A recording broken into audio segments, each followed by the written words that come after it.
What a beautiful book. As in, I don't know what to say. Beautiful books. Who are those people that are called geniuses? As in genius writers.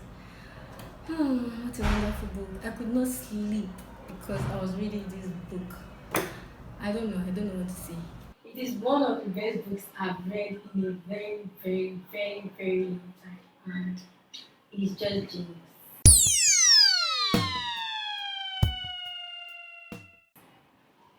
Hi guys, welcome to my channel Reviews with SDA.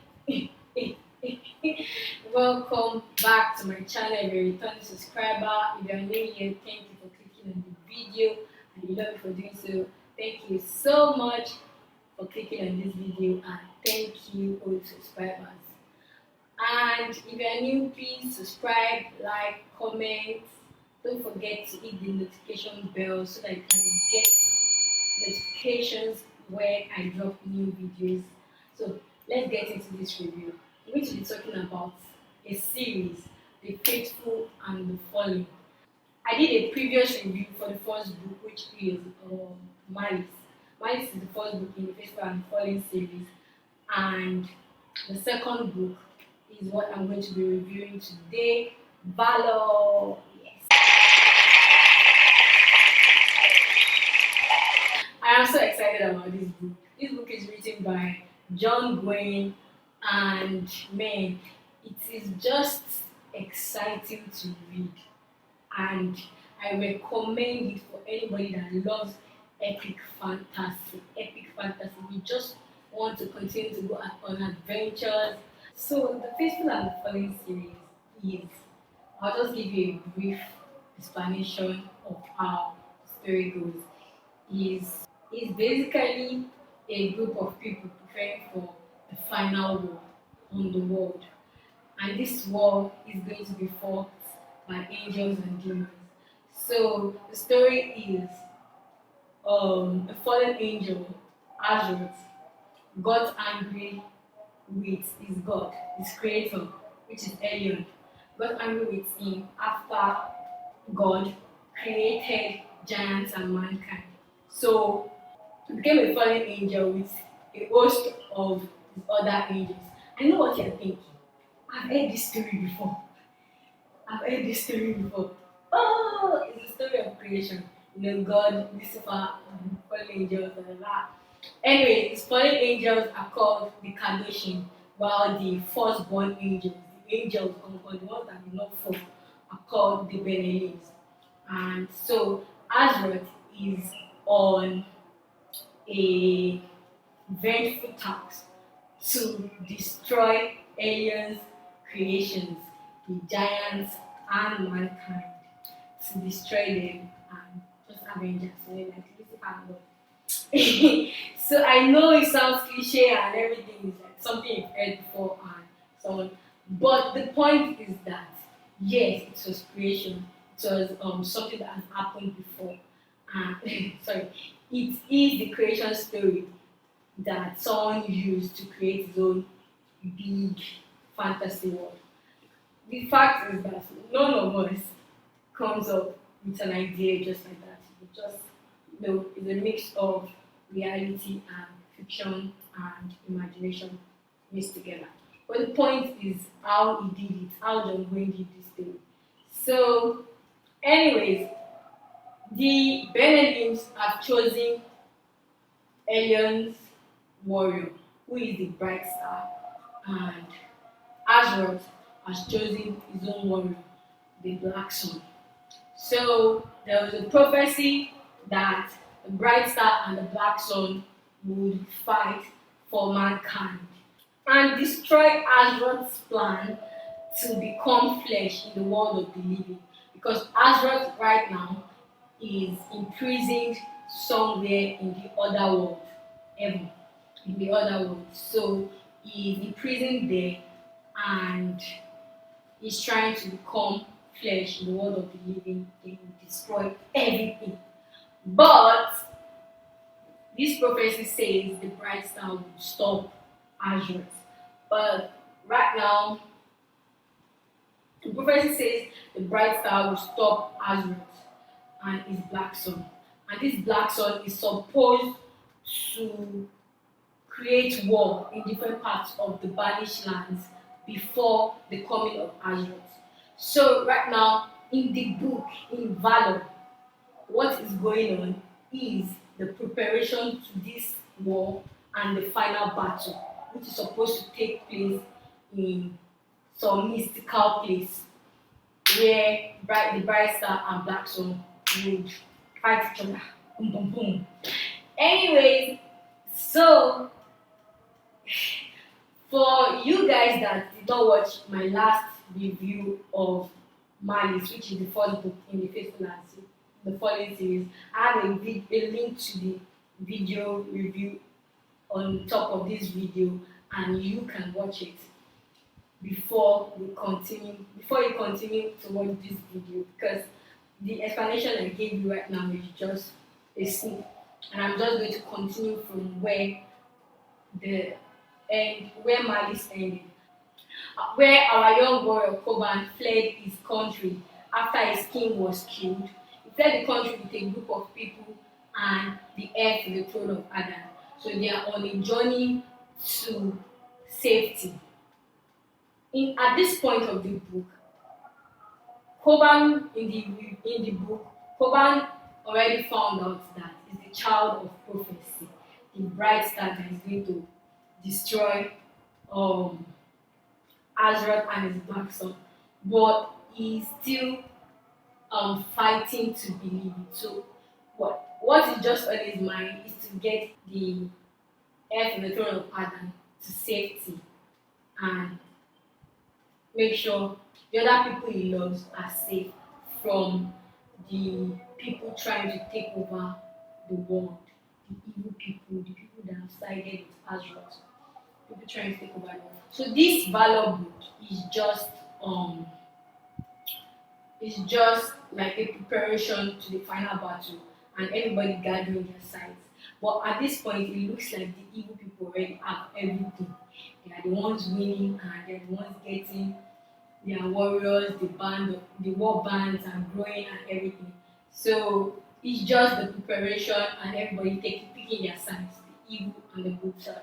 Let's get into the reasons why you should read this book. If you're a lover of epic fantasy, prophecies, chosen one tropes, every cliche you can find in the fantasy world, in the fantasy tropes, you're going to enjoy this book, because it was not just that you're joining a bunch of tropes together. John Gwynne did not just join a bunch of tropes together. He actually built on those tropes. He made me feel the reason why I love those tropes, not just that I'm doing this because I'm writing a fantasy book and I want people to know that it's fantastic. So there has to be a prophecy, and there has to be prologues, and there has to be a chosen one, and there has to be this and that and that. It wasn't that. Everything in this series has a purpose. So I recommend it for anyone that loves books like this. So let's get into the things that I really enjoyed in the second book. For this book, I enjoyed the fact that it was not slow paced like the first book. Malice was slow paced, and I get the reason why it was slow paced. It was slow paced because it's an introduction book, an introduction to different POVs, because this book has so many POVs. So an introduction to those POVs, those characters, for you to understand who they are and why they do some of the things they do. So it's an introduction to them and an introduction to the world of the faithful and the fallen. So Malice was so paced because of that. But this second book was fast paced and I enjoyed everything. For me, I felt like Valor was just the setting of the prophecy. There's a prophecy and it's going to take place at so time. But this Valor was just like the preparation of all the characters. The child of prophecy was just finding out that he is the child of prophecy. Some people were gathering their war bands, some people were destroying countries so that they can support Azeroth. So it was just like in setting setting the motion for this prophecy to finally take place and the final battle to take place. Another thing I liked about this book was that I didn't get the sense that we're going back to get explanation on the things that happened in the previous book. For example, I have noticed that in series at times, especially with something that is as big as this, you have read the first book, you already understand what is going on. So it's almost like when you're reading the second book, some people, some writers, when they're writing the second book, because they want you to remember what happened in the previous book, like they're not telling you previously. Previously in malice, this was what happened. I mean, like everybody needs that. Everybody needs that because the time that you read a book and it's it's going to take maybe like 2 years before you read the second book. But because me, I was reading this series at a stretch. I felt like if someone was giving me previously, I would be angry because I already knew what was happening. I already know what happened in the first book. I already know those things. I'm not saying that you shouldn't do that. And John Gwynne did. You will get a point where you would say that um, okay, for example, you already know about the prophecy. Then when they are talking to someone about the prophecy, the things you already know is like it's not like um they're trying to explain it again the same way it was explained in the first book that you already know about. So I don't I would not have enjoyed it if it was that because to feel like I'm going back a step. And what I usually do when I read books like that, I already know when you're giving me like a background explanation on something that I already know, I just flip that pace and I just like go like so for me I wouldn't have liked going back to something I already know. I already know about the world. So there was no point for me to be getting that. And I enjoyed that. I did not have to go through that introduction every time. Like maybe someone died in maybe book one and by book two someone is talking about it and then they're now recounting exactly how they died. I already read that, I already went through that heartbreak. Don't give me that again. So I don't know if you get my point here, but I just don't like the going back to those things because I already read it, I understand. But I also understand why people do it because of the time difference between books sometimes when maybe you read book one in 2012 and book two is coming out in 2013 or 2014. So yeah, I understand because you might not remember. But what I do with books like that, I'll first go and read the first one, then read the second one again. That's what I do because I just want to get the feeling of continuation. I don't know, this is just a personal opinion for me, but it's not, I'm sure it's not going to be an issue for other people. But I just like the fact that John Gwynne did not do that. I did not have to go to that back and forth stuff. And for book two, this Valor had more POVs. Like I said in the first review I did, I mentioned that the first book had only 5 POVs. And by the time we were reading book 8, I think it had like 8 POVs by then. Eight, yeah, I think 8 or even more, which I really enjoyed. I just like seeing the book from everybody's point of view. I enjoyed that so much. And I understand why these POVs were needed. For John Gwynne, the world is huge. Different things are happening in different parts of the book. Like in Adam, something is happening in Domain, something is happening in different regions of the vanished lands. Different things are happening. That is why John Gwynne had to have different POVs because all these POVs are in those parts of the vanished land. So they are telling the story from their point of view. Even in some of those regions, some of these POVs are in different places in a region. So you can have 3 POVs in the same place, in the same region, or in different places. So you are telling what is happening in those places that they are. So you get a point of view from everybody, which is just amazing. And again, the thing I enjoyed so much again, like I've told you guys before, characters are it for me. And John Wayne did perfectly with these characters. I'm telling you, even the characters I'm not rooting for that I don't like, I enjoy their point of view because they all have depth. They all have a reason for the things they are doing.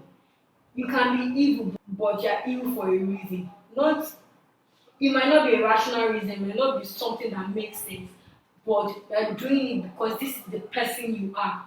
And I got that from all the POVs. I enjoyed it so much.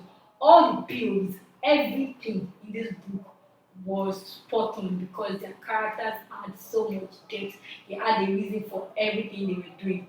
And like I said in the first review, nothing is happening for no reason. Everything has a reason. If what is going to happen here, there's a reason for it. It is leading up to something which I enjoyed so much. I feel like if there was a battle, if there was a battle in this real life, John Gwynne would be a perfect strategist for this because with the way he wrote this series because I feel like it's a mind of a strategist because you're going from one everything. There's a reason for everything that is happening in the book. I just enjoyed it so much. It was giving me life. It gave me so much life. Another thing that I really enjoyed about this again is the strategies. The battles were not just happening like when you read battles at times you get oh so we fought and then you heard that they lost the battle. There were strategies to these battles.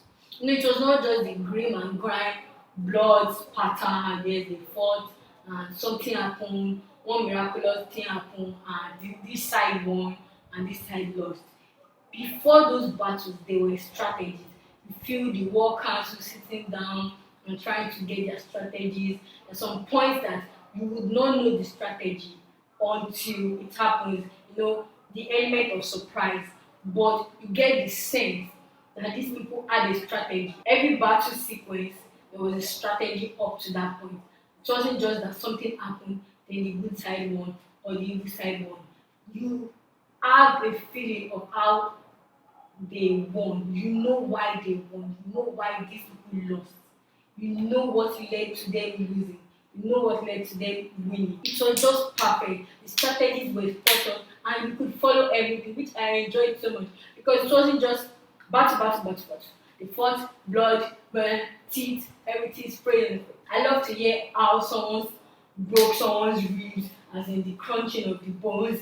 This I love to hear all that. I love to read the grim and grime of the battle, but I also enjoy the fact that I could see the strategies as they were happening. Another thing I enjoy about this book is the page turner effect, the cliffhangers. Like I mentioned it in the first review I did also. Every every chapter has a page turner that you just want to move to the next page. Like it almost ends on a cliffhanger.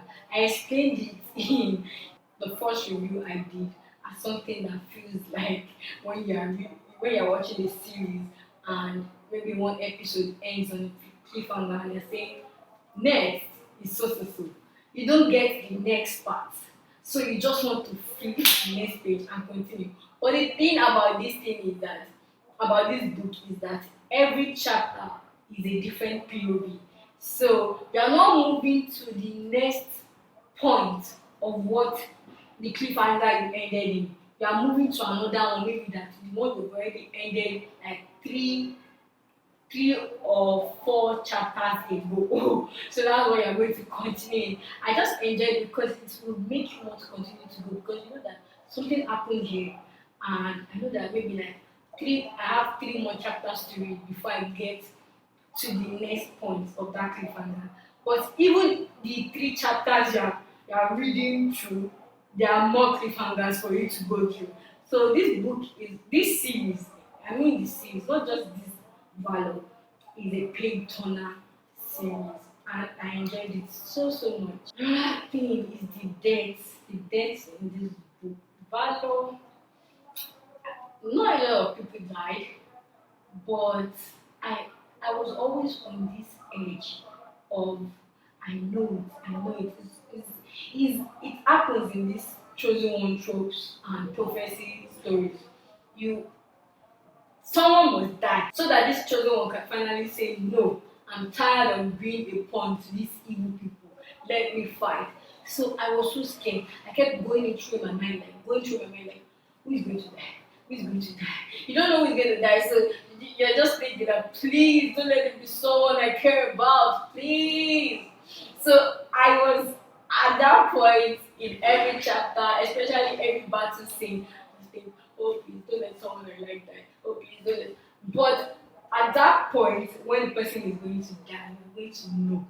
You're going to feel it in your bones even before the book says so person was stabbed or was bashed in the brain or something like that. Before you get to that point, you already have a sense of it, like a foreboding to that point, and it's just scary as fuck. But I enjoyed it so much because that's what gets your adrenaline pumping, pump, pump, pumping. I think this is the end of my review. The end of this book for me, for Valor, was so heartbreaking. It was heartbreaking. One thing I want to mention, if by now you already watched my mileage review, you know that I mentioned that because this book, I think because this book was John Gwynne's debut novel, there was so much point when he wants to describe how a character reacts or does something while in the middle of working or in the middle of doing something. He always used this same phrase almost every chapter. You hugged and spat. You hugged and spat. And I was so angry about that. It was like one of the pet peeves that made me cringe in the first book, even though I enjoyed it. But you could see in Malice, in Valor, that his writing had already changed, it has developed, it has evolved into something better. And there was no hooking and stopping. I think I only saw that once. I can't remember, but I think I only saw it once. And I know that if I saw it more than once, I would have rolled my eyes, but I think I only saw it once, or maybe I never even saw it then because I the writing was spectacular. Another issue that I think I had a little was still the description aspect of the characters. That is not a big issue because as long as I get the character's sense of who they are, I know who they are, I know what they can do in certain situations, I know why they are doing the things they are doing. I really don't care how they look. The setting of this book is marvelous. But I also couldn't picture the description of places. But what the sense I could get was, I think it focused more on the weather of every region. So that's how you know the difference of where people have been. But I think the reason why I was able to go on with those descriptions was how well he had done it, how well he had described the world in the first book, because there was no description of this of the world in this second book. But you already got a feeling of those parts of the world in the first book. So when you're reading it in the second book, it's just like I already know this place, so I already have a picture of how it looked. But many of the descriptions, like maybe a castle or a place, a wall, all that, I could not really picture it in my mind, but I understood what I was reading. That's the chicken thing. But I enjoyed this book so much. I enjoyed this series so much. I'm still enjoying the series. And I love it so much. I feel sad that I did not discover John Gwynne before now because he's a marvelous writer and it's just amazing. So thank you for watching this video, this review. I hope you pick up this book if you have not read it and let me know what you think. If you have read it, just put your comments down below and like, subscribe, please subscribe, click the notification bell so you can get notifications when I drop a new video. Thank you. Bye.